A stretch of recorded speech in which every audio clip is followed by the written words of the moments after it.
What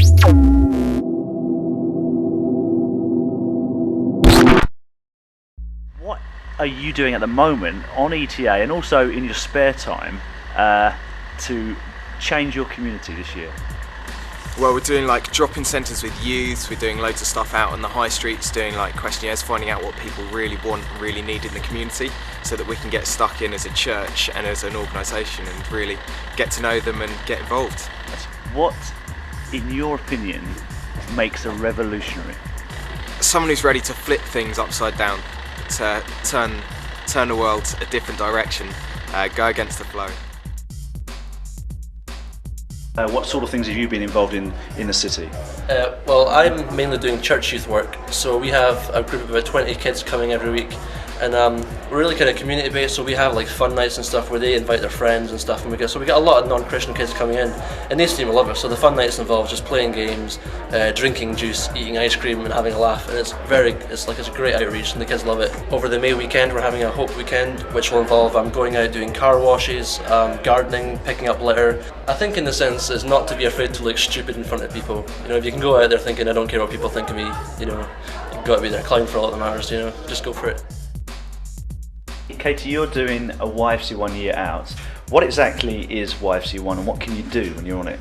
Well, basically, volunteers come from all over and we do all sorts of different programmes. Like we have a creative arts team, we have Reflex and Lockdown, and they sort of go into the young offenders and prisons and that. I work with young mums, I also work in a high school, I work with Girls and Boys Brigade at my church. Well, I think trying to share God's love with everybody all over the world is the biggest revolution that could ever happen. Now Luke is working with the film team for a year. How does that sink in with evangelism and mission and the Hope Revolution? Well, in a number of ways really, because we go around the schools and do sorts of training, and we go into RE lessons and sort of take kids out, film, and also spread the word that way. And there's making media resources, promotional material, helping out the teams on YFC, so excellent. All sorts of Loads ways. of stuff. So Luke, why was Jesus such a revolutionary figure? Well, Jesus sort of went against the system and did things that people didn't expect, and I think that's what we need to do. We need to go out and change. Fantastic.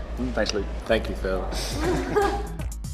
What are you doing this year with your time at YFC? I am on a programme actually called ETA Arts, which means I use my creative talents, as it were, in Burton-on-Trent. In your own words, what does it take to be a revolutionary? Can anyone do it? I think anybody can do it, yeah. It's just that if you take the time out and you actually put your whole heart into it, anybody can do it, I think.